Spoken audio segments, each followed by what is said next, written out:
Hi everyone. I received this question some time back and I thought it's an interesting one, so I should discuss this. It used to be a very interesting interview question when we were students. This was something that engineers used to ask us in our when I was an undergrad. This was a very common question that was being asked. So I thought I'll share what that question is and explain it in great detail. The circuit that I received was what's shown in this diagram, which looks like a voltage follower, but if you observe closely, the output is fed back to the positive terminal. So it's not a voltage follower, right? There is positive feedback in the circuit. So therefore you cannot make this assumption V plus will not be equal to V minus. This can be made only if there is negative feedback in the circuit. So you cannot make this assumption. So this is not a voltage follower circuit. The question posed to me was, I know that the student said that I know that this is not a voltage follower. I expect some kind of a positive feedback behavior. But when I was simulating it on a simulator, the student, when he was simulating it, he assumed this op amp to be a VCVS, voltage controlled voltage source, with an extremely high gain with voltage saturation limits of plus minus Vsat. I think it was plus minus 10 or 15, I'm not sure, but that's not a concern to us. That's not of concern to us. He simulated the circuit on, I think, Spectre, on a simulator, and he was actually seeing a voltage follower characteristics. So he was slowly changing his input. He was ramping up his input from a negative to a positive voltage, and he was also seeing the output was also slowly tracking the input. So which means it was behaving like a voltage follower. Why was it doing? Okay, is there any reasoning for that? Now why did that simulation confuse the student was that he built the same circuit using an op amp IC, I think 741 IC, on a breadboard. When he built the circuit on a breadboard, he was getting the results that he was expecting. He was expecting to see some kind of a positive feedback. See, if you guys can recall from, if you're watching this lecture, which is OC lecture 18, I think, lecture 18 or something, which means you have gone through the previous lectures. So by now you know what a Schmitt trigger is, right? So a Schmitt trigger is a circuit which employs positive feedback. So this looks like some kind of a Schmitt trigger circuit, and he was getting expected behavior when he built this circuit on a breadboard using off-the-shelf components like op amp and all that. So that surprised him. On a practical breadboard circuit, he was getting a predicted result. But when I was building the circuit on a simulator using a voltage control voltage source model with some plus minus Vsat saturating voltages, same saturating voltages as this practical op amp, he was getting a very different result. He was actually seeing a voltage follower mode. Why is that discrepancy? So that's what I'll try to answer here.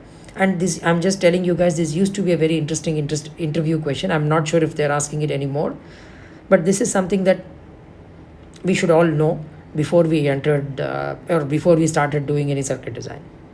Okay, it also tells you the importance of simulation. It tells you simulation is it's not reality, it's an approximation of reality. So that's what I'll try to explain through this problem. So first, let's do a quick analysis of the circuit. You know that this is not a voltage follower, because in a conventional voltage follower, you take the output and feed it back to the inverting terminal, right? So there is negative feedback. Because of that, you get V plus equals V minus, and which is also equal to Vi, and this is also equal to V naught. So you get the voltage follower behavior, where the output voltage follows the input voltage.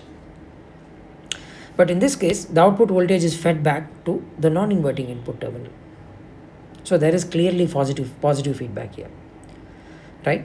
So if you look at this loop, if you traverse this loop, the total phase shift in the loop is 360 degrees. So there is clearly positive feedback here. Now, how do we analyze the circuit, right? Before you go to proper analysis of the circuit, how do we analyze? We'll start with, okay, let's assume your input voltage is slightly increased to a positive voltage.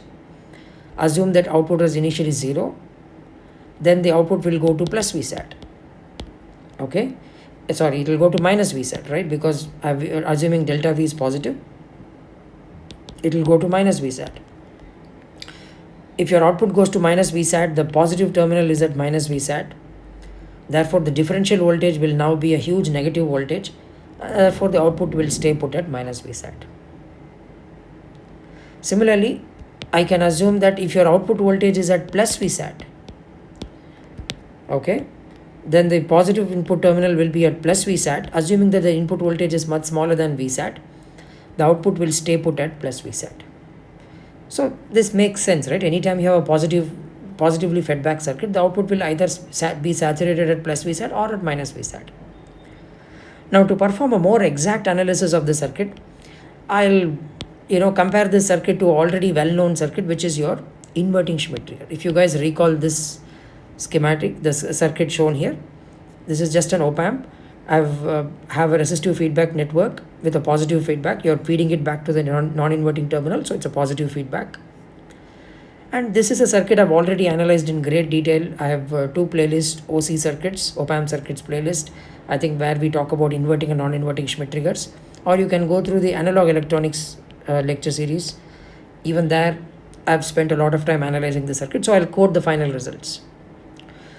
So this circuit is an inverting Schmitt trigger. And what is a Schmitt trigger? A Schmitt trigger is just like a comparator whose low to high and high to low threshold voltages are different. So the voltage transfer characteristics, the V0 versus Vi graph for this circuit looks somewhat like this. So if your input voltage is greater than plus beta Vsat, then the output voltage will transition from plus Vsat to minus Vsat. So it will go from a high to low voltage level. Now, any increase in your input voltage level, the output will stay put at minus Vsat. And as you keep decreasing your input voltage level,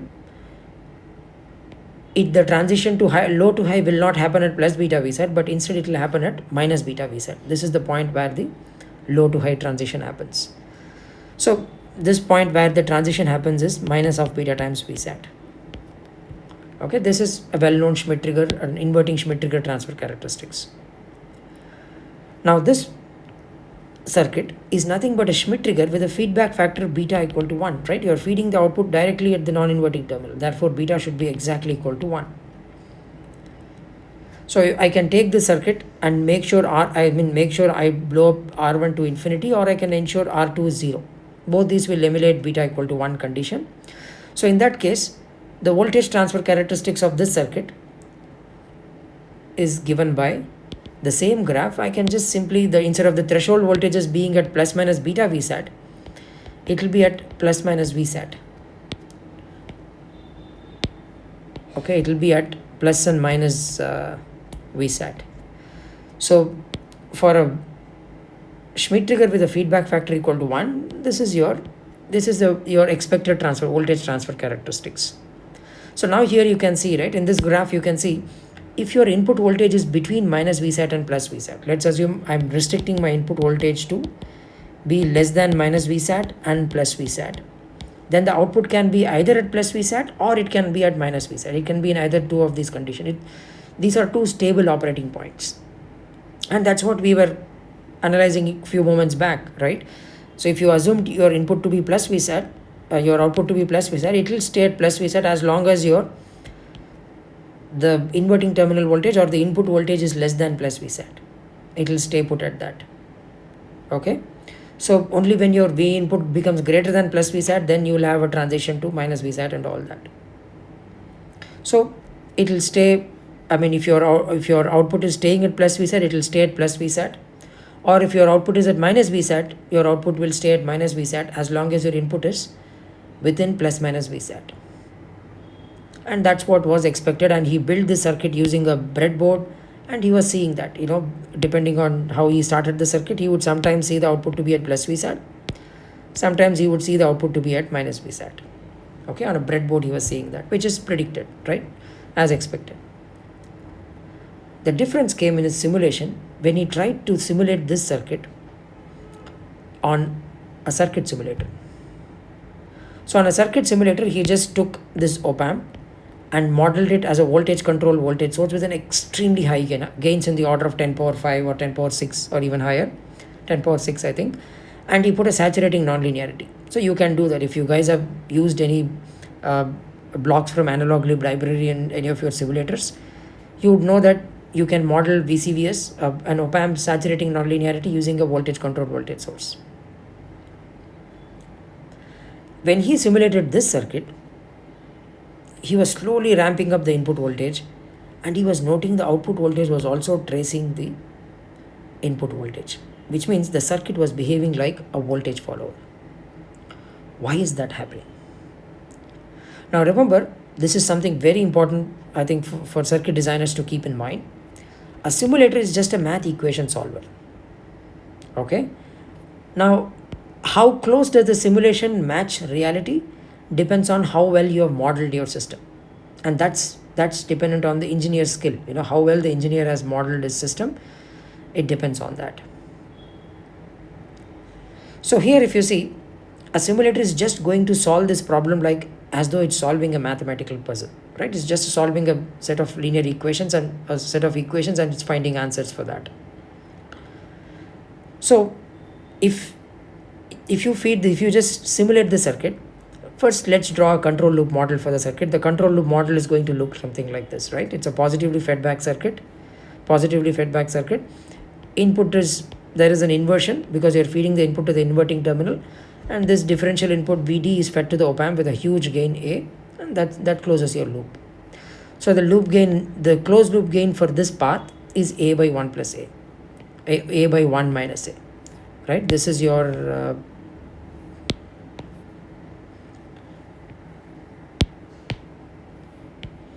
okay.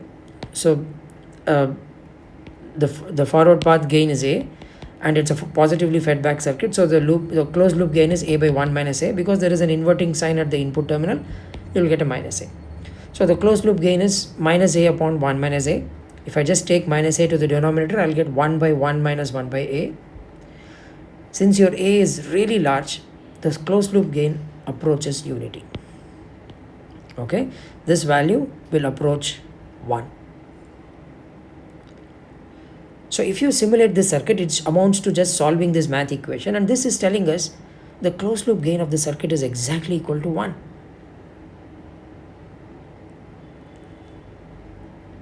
And therefore, it should act like a volt. That's what the simulator is telling you. It should, I've solved this equation and I'm getting a voltage follower. Therefore, it has to be a voltage follower. Okay. So that's what the simulator was showing. Then you should ask, how did I analyzed this circuit. When I started analyzing this circuit, I assumed my input voltage to be changing by a small voltage delta V. Then I assumed my output goes to plus Vsat, and it made sense the output to stay at plus Vsat. Why doesn't it make sense here? So you have to keep in mind, when I was doing that analysis, when I said that if I change my input by delta V here, I'm assuming this V plus stays put at 0 volts. That is not changing. That's what my assumption is. But because there are no delays or poles in the circuit, see, what does a pole do? A pole ensures that the node voltages doesn't have any instantaneous changes. That's what a pole does. Okay? There are no poles in the circuit. Therefore, these node voltages also can change instantaneously. So even if I assume my input voltage changes by delta V, this node voltage will also change by delta V, and the output will stay at delta V, and you have 0 differential input to the circuit, and the output voltage can be anything, right? It can be any value between plus minus Vsat. As long as delta V is between plus minus Vsat, your output can be any voltage level, right? So this is your op-amp's transfer characteristic. So if your input differential voltage is 0, the output voltage can be any value between plus and minus Vsat. So as far as the simulator is concerned, this was a valid solution. The output going to delta V, if your input is changed by delta V, output going to delta V is also a valid solution. Because there are no delays here, all the voltages can change instantaneously. It will instantly solve the equation and decide, okay, the output has to be at delta V. But in our analysis, when I said that initially I assumed this to be at 0, I said, okay, let's change this node voltage by delta V. I said the output goes to plus minus Vsat. Okay, I said the output goes to minus Vsat. There is an inherent assumption there, and that assumption is this node voltage V plus stays put at 0 volts. That's the assumption I'm making. Okay, and that makes a lot of sense because in real life, every node will have some finite capacitance associated with them. Therefore, node voltages don't change instantaneously unless you feed an impulse of current. Again, impulse is again a mathematical signal. They don't exist in reality. You can approximate impulses, but there are no practical impulses. So this node voltage, when I was doing this analysis, I assumed this to be initially at 0 for a small time. Then I said this goes to delta V, so output goes to minus Vsat. Then I said from 0 it comes to minus Vsat. Okay, so when I was doing this analysis, in my mind I was adding some kind of delays in the circuit. Okay, so I was building some kind of inertial response. I mean, meaning inertia means things cannot change instantaneously. They continue to be in their old states, okay, for some time. So that's what I was mentally modeling. But that was not captured in the simulation.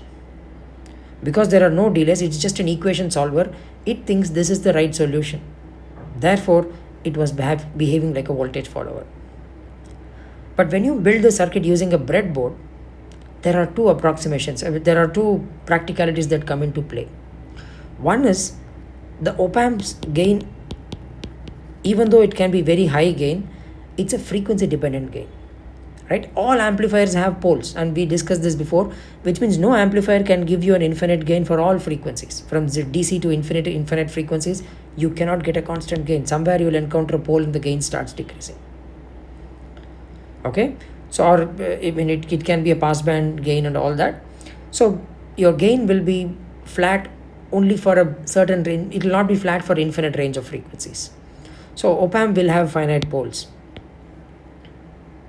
The second thing, when the student was connecting the output terminal back to the non-inverting terminal, they were connecting it using a wire. All wires, unless they are superconductors, all practical wires, I mean, especially the wires that you're using in the lab, okay, they all tend to have finite resistance and capacitance.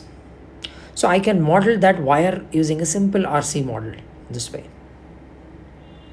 The moment I use an RC model, now I'm making an assumption that the op-amp's gain is still constant. It's flat for all frequencies. It's a very high gain, but it's still flat. I'm assuming an ideal op-amp here. But I've just added this small RC section in the feedback path. This is just to capture the resistance of the wire and the input capacitance of the op-amp. Op-amp is built using BJTs or MOSFET, so that will have some finite input capacitance. And breadboard itself, each node in a breadboard will have finite, some few one or two picofarads of gap. You can easily expect that. Okay, so that's what I'm modeling here. Now when I change my input by delta V volts, I can safely assume V plus is staying still at 0 volts because there is a direct capacitance connected to ground at that node. Now you're telling the simulator that this node voltage cannot change instantaneously. Okay, that's the information you're telling the simulator. Right? Now simulator will just solve a set of equations. The moment you put a capacitor, it amounts to ensuring that this node voltage cannot change instantaneously. So, but the op-amp's output can change instantaneously because I've still assumed a VCVS model, meaning it's an ideal op-amp with very high gain. That gain is constant for all frequencies from 0 to infinity. Therefore, when input changes to plus delta V, output can go to minus Vsat. Because the op-amp is ideal, the output can go to minus Vsat. When the op-amp's output goes to minus Vsat, this node voltage, the voltage across the capacitor starts at 0 and then it reaches minus Vsat with a first order time constant. So now if you see, V plus is always less than 0. It started off at 0 and it is slowly reaching minus Vsat. V minus was already at delta V to begin with, a small positive voltage to begin with. So V plus is always less than V minus. That's what we are seeing here. Therefore, your output will stay comfortably at minus Vsat. Right? So V plus is always less than V minus. So this would simply imply your differential input voltage to the op-amp is less than 0, which means your output will be at minus Vsat. It will stay put at minus Vsat. And this is what we were expecting, right? If your output stays at minus Vsat, there is nothing to change its state afterwards. Okay, it will remain at minus Vsat. Similarly, if your output, let's say, goes to accident, it's pushed to, due to some noise or some offsets, it is pushed to plus VSAT. V plus will be starting from 0, it can go to plus VSAT, it will charge to plus VSAT. V plus will always be greater than 0, and V minus, let's assume it is close to 0. V minus is close to 0, so the differential input voltage will always be greater than 0. Therefore, your V plus V naught will be at plus VSAT always. So now if you take this circuit with an RC in the feedback path modeled, you will get the inverting Schmitt trigger transfer characteristics. You will see that, if you slowly vary your input voltage, okay, you will start seeing this from, let's say, you are varying it from minus 2 VSAT to plus 2 VSAT. You should see the Schmitt trigger characteristics. Okay, you're slowly varying it like this. You should see the inverting Schmitt trigger characteristics on this op amp's output. Okay, so that was the difference, and here I've modeled RC time, the RC time constant of the wire that connects the output of the op amp to the input.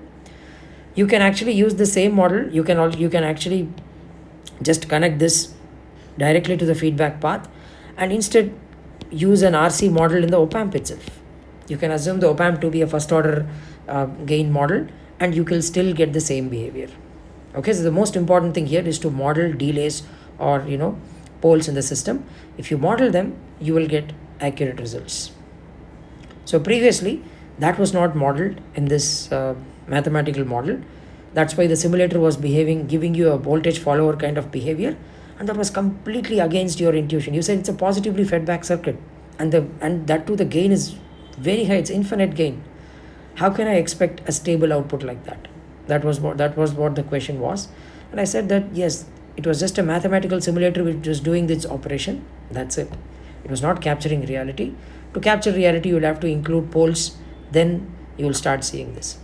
You can also explain that once you add a pole, you can once you add a pole. I'm not going to do that analysis here.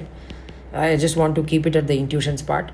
You can easily show that even if you start with in a positively fed back system, I'm drawing the root locus. Even if you start at right, if you have a left of plane 0 pole, the moment you put this negative positive feedback around it, this pole will enter the right of plane. And that too, given that the gain is almost much greater than 1, or it's close to infinity, the closed loop pole will be in the right of plane. Therefore, the system has to be unstable. You can argue that way as well.